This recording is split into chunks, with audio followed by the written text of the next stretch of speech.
Welcome to MN Automation Academy Automation Pills. The function block is a key element for creating reusable and modular PLC code. Consider a function block as a blueprint or class that has its own set of variables and its own code. To use a function block in your program, you need to instantiate it, and doing that creates an independent object based on the blueprint, with its own unique internal variables.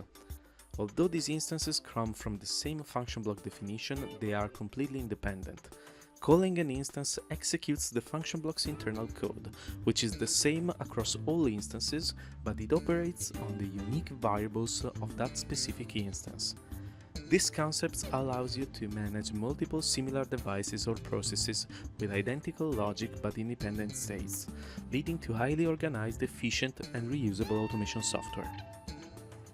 If you're interested in more automation pills, interactive simulation exercises, or complete courses in industrial automation, please check out mnautomationacademy.com. Follow us on LinkedIn and YouTube for more updates.